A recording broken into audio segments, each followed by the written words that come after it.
headphones on. Nibble. Hi friends, I'm here with my grandkids again today. Today we're going to do an art project, but first we're going to make some taste safe paint. And the reason it's called taste safe paint is if your little brother or sister or your little one gets into it, the ingredients are totally anything that they can eat. We don't recommend that, but it is safe if they happen to get into it. Okay, the recipe calls for 1/4 of a cup of salt,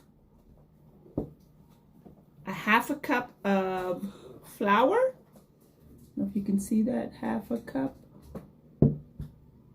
1/2 cup of water. Some food coloring. And containers. Food And coloring. Okay. And a whisk. You'll need a whisk to little stir. one.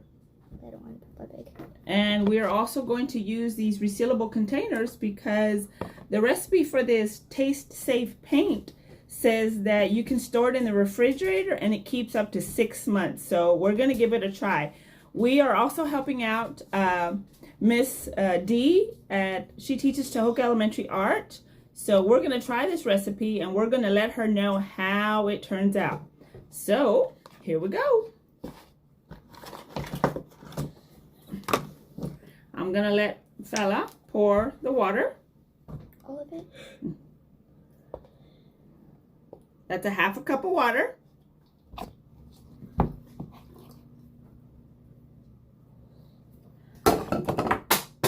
I'm going to let Jacob put in the salt.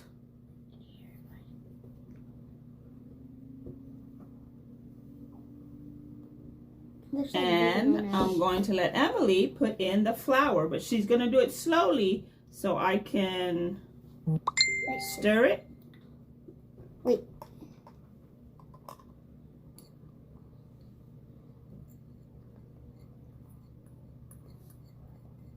And you guys know that my favorite color is green. So I'm going to let Jacob put in 2 drops of green. 2 drops of green.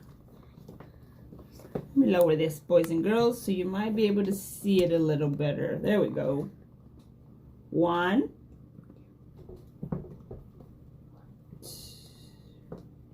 2. There we go. All right, and the recipe says, depending on how thick you want it, you might have to put some more water in it.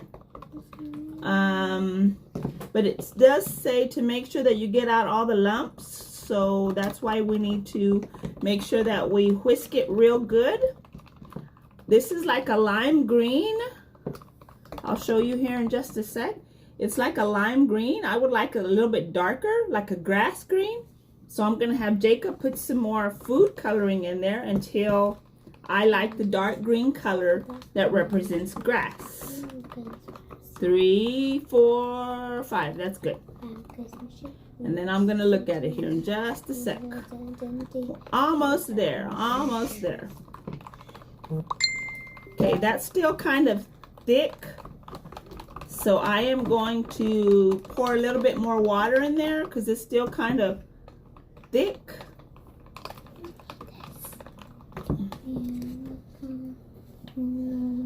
And the recipe just says just to pour it just a little bit.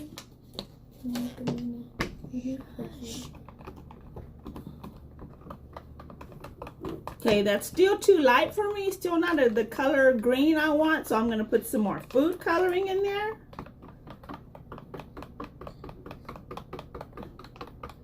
Three. Thank you, Jacob.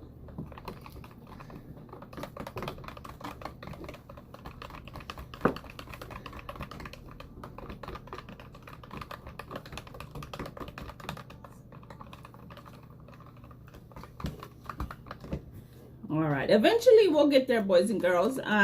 Still not the color of grass green that we would like to have. Fella's gonna put some more green in there. Thank you, Fella. Oh, I think it's on. Oh, I think it's there, friends.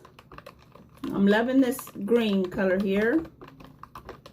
I think all my clumps are out as well, hopefully. And when I say clumps, that means big chunks of flour. Big chunks of flour. So I'm going to test this out, boys and girls. I'm going to get a blank sheet of paper.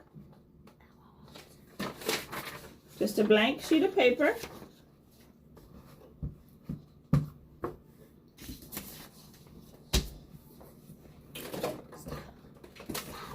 I'm going to get a toothbrush.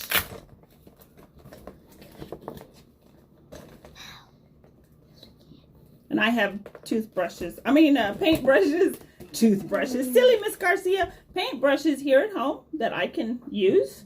So we're going to give it a try. This is my green. And I'm just going to free paint. I'm just going to create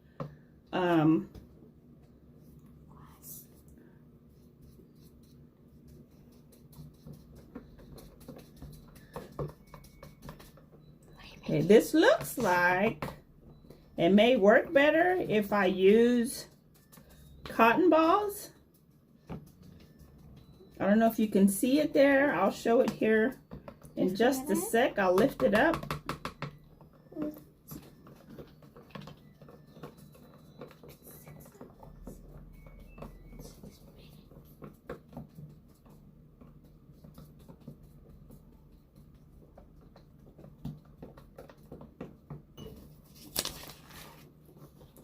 So far, I got like a grass on the bottom there. All right, we're going to continue to make more colors. I'm going to continue with my grandkids and make more colors. We hope that you will be able to make your homemade paint and get your painting started. When you finish your painting, Miss Garcia would love to see your painting, boys and girls. When you finish your painting, send me a pic. Bye, guys.